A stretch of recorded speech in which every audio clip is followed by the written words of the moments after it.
رسول اللہ صلی اللہ علیہ وسلم کے دور میں سورج گرہن ہوا ہے. آپ صلی اللہ علیہ وسلم کے نرینہ اولاد نہیں تھی، آپ کو اللہ نے اولاد دی اور آپ کے بیٹے کی موت واقع ہوئی. یہ ایک بہت بڑا حادثہ تھا اس وقت، کیونکہ عرب میں نرینہ اولاد کی بڑی ویلیو تھی. آپ صلی اللہ علیہ وسلم کو اللہ نے بیٹیاں دیں، بیٹا نہیں دیا، اور بیٹا دے کے اٹھا لیا. ایک بہت بڑا واقعہ تھا، اور اللہ کی قدرت کے اسی دن سورج بھی گرہن ہو گیا. تو عرب یہ کہا کرتے تھے، زمانہ جاہلیت میں یہ بات مشہور تھی کہ کوئی بہت بڑا دنیا میں واقعہ ہوتا ہے تو سورج یا چاند گرہن ہو جاتے ہیں. اسی دن سورج بھی گرہن ہوا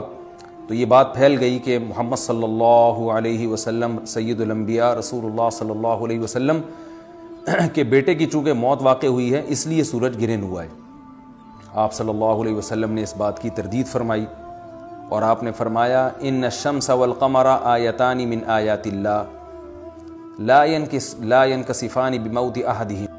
کہ سورج اور چاند اللہ کی نشانیوں میں سے ایک نشانی ہے. لا ينکسفان بموت احدہم آیاتہ، نہ تو یہ کسی کی موت کی وجہ سے گرہن ہوتے ہیں نہ کسی کی زندگی کی وجہ سے. بل یخوف اللہ بہما عبادہ، اللہ ان کے ذریعے اپنے بندوں کو ڈراتے ہیں. یہ بخاری مسلم کی حدیث ہے، اپنے بندوں کو خوف زدہ کرتے ہیں. تو یہ اللہ کی نشانیاں ہیں، اور آپ صلی اللہ علیہ وسلم نے اس موقع پر نماز کا حکم دیا، اللہ کے سامنے عاجزی اور انکساری کا حکم دیا. دیکھیے یہاں ایک بہت اہم پوائنٹ کی بات ہے ان لوگوں کے لیے جو اسلام کے خلاف ہیں، جو محمد صلی اللہ علیہ وسلم سرور دو عالم سید الانبیاء صلی اللہ علیہ وسلم کو سچا نبی نہیں مانتے. ان کے لیے اس حدیث میں آپ صلی اللہ علیہ وسلم کی نبوت کی ایک بہت زبردست دلیل موجود ہے. ایک واقعہ ہوا ہے آپ صلی اللہ علیہ وسلم کے بیٹے کی موت کا، اور عرب یہ ویسے ہی کہا کرتے تھے کوئی بہت بڑا دن ہوگا تو سورج گرہن ہوگا. تو کوئی بھی شخص جو جھوٹا نبی ہو، آپ خود بتائیے کہ کیا وہ ایسے موقع پہ اس واقعے کو اپنے حق میں کیش نہیں کرائے گا، اور وہ یہ کہے گا نہیں کہ میں تو پہلے ہی کہتا تھا میں بہت بڑی شخصیت ہوں اور میرے بیٹے کی موت ہونا، ایک پیغمبر کے بیٹے کی موت ہونا ہے تو یقیناً یہ اس اللہ کی طرف سے ایک نشانیاں ہے، یہ نشانی ہے سورج کا گرہن ہونا، یہ بتانے کے لیے ہے کہ واقعی یہ بہت بڑا دن ہے، اور میں یہ بہت بڑا دن اس اعتبار سے کہ ایک نبی کے بیٹے کی موت واقع ہوئی ہے. لیکن آپ صلی اللہ علیہ وسلم نے یہ سب نہیں کیا، اور آپ نے بتایا کہ سورج اور چاند کے گرہن ہونے کا کسی کی موت یا زندگی سے کوئی تعلق نہیں. اور آج سائنس نے بھی ثابت کر دیا ہے کہ یہ ایک سائنٹیفک حقیقت ہے کہ جب زمین اور سورج کے درمیان چاند آ جائے تو سورج گرہن ہو جاتا ہے، اور جب چاند اور سورج کے درمیان زمین آ جائے اور سورج کی روشنی چاند تک نہ پہنچ رہی ہو تو چاند گرہن ہو جاتا ہے.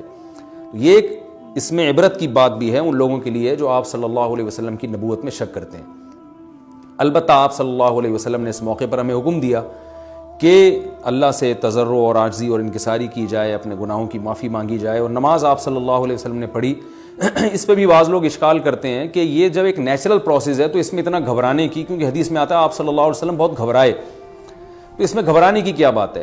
تو یاد رکھیے ہر نیچرل پروسیس جو ایک عام معمول سے ہٹ کر ہو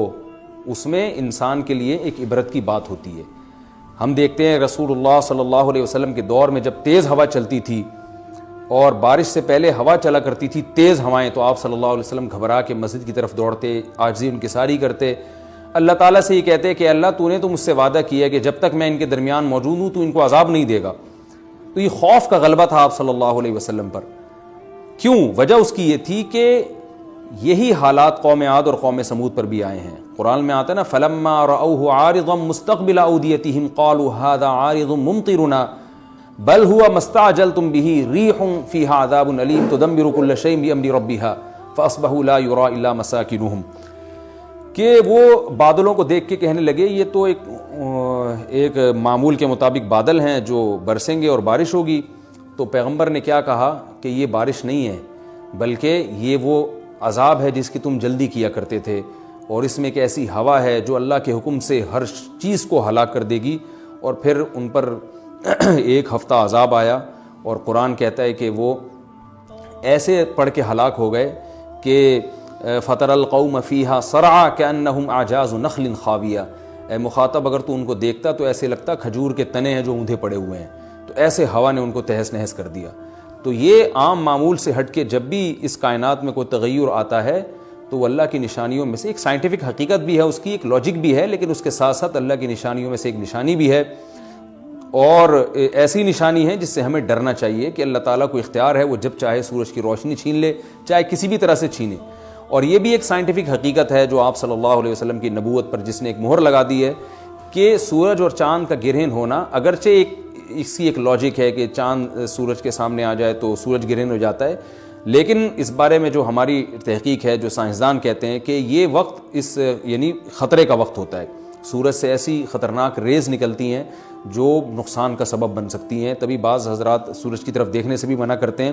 اور یعنی نظام میں تھوڑی ایک عام نارمل روٹین سے ہٹ کے اس کائنات کا نظام چلتا ہے، تو اس لیے یہ اس کائنات کے لیے، زمین کے لیے ڈینجرس ہو سکتا ہے، اور جو گریوٹی اور جو کشش کا نظام ہے اس میں بھی خلل واقع ہوتا ہے۔ تو ایسا نہیں ہے کہ یہ بالکل ایک نارمل کنڈیشن ہوتی ہے اور اس کا کوئی نقصان ہی نہیں ہے، یہ بالکل غلط ہے، اس میں نقصان کا بہرحال خطرہ ہے، اور اس بات کا امکان موجود ہوتا ہے کہ قدرت انسانوں سے انتقام لے یا انسانوں کو نقصان پہنچائے۔ اور ویسے بھی جن کے دلوں میں اللہ کا خوف ہوتا ہے وہ تو ویسے ہی اللہ کے وَهُم مِّن خَشْيَتِهِ، قرآن مجید میں اللہ تعالیٰ کے ارشاد ہے کہ مشرکین بار بار یہ سوال پوچھتے تھے قیامت کب آئے گی کب آئے گی، اللہ فرماتے ہیں لیکن جو مومنین ہیں ان کو اس سے غرض نہیں ہے کہ کب آئے گی، والذین آمنوا مشفقون منها، وہ تو قیامت سے گھبراتے ہیں کہ پتہ نہیں ابھی نہ آ جائے۔ تو جس کے دل میں اللہ کا خوف ہوتا ہے اس کے زندگی گزارنے کا طریقہ کچھ اور ہوتا ہے، وہ بات بات پہ اللہ سے ڈرتا ہے، اس کو اللہ سے ڈرنے کا بہانہ چاہیے، اس کو توبہ کا بہانہ چاہیے۔ تو اس بحث میں پڑھنا کہ یہ تو ایک لاجیکلی ایک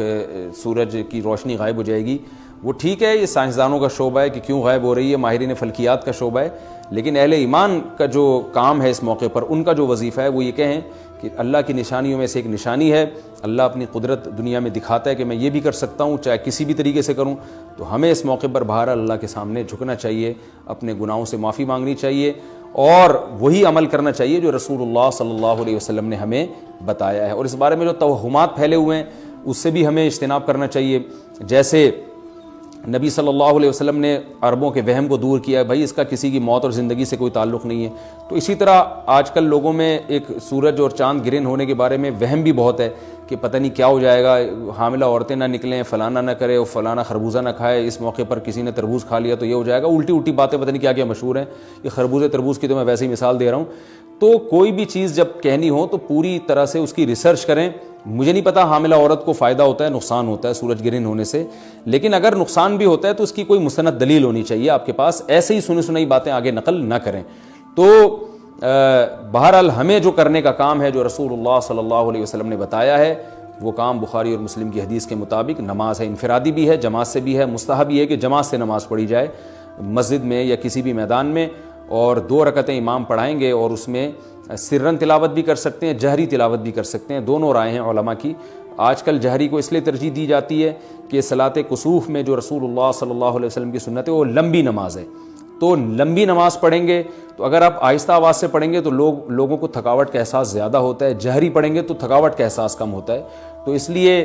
دونوں قولوں پہ فتویٰ دیا جاتا ہے، وہ ایک قول راجح ہے اور ایک میں آسانی ہے، تو آسانی اس قول میں ہے کہ جہری تلاوت کی جائے، اس میں لوگوں کو نماز میں کھڑا رہنا آسان ہوتا ہے، تو لمبی سے لمبی نماز پڑھی جائے، اس میں 2 رکعتیں پڑھی جائیں اور خوب طول دیا جائے اس کو، اور اتنا طول دینا کہ لوگوں کا خطرہ ہو کہ نماز ہی چھوڑ کے بھاگ جائیں گے، یہ بہرحال درست نہیں ہے، کیونکہ آپ صلی اللہ علیہ وسلم نے امام کو مقتدیوں کی رعایت کا حکم دیا ہے۔ اور کوئی جماعت سے نماز میں شریک نہیں ہو سکتا تو گھر میں نماز پڑھیں، انفرادی نماز پڑھیں، نماز نہیں پڑھ سکتے تو توبہ استغفار کریں۔ بہرحال یہ وقت جو ہے توبہ استغفار کا ہے، اپنے گناہوں سے معافی مانگنے کا ہے۔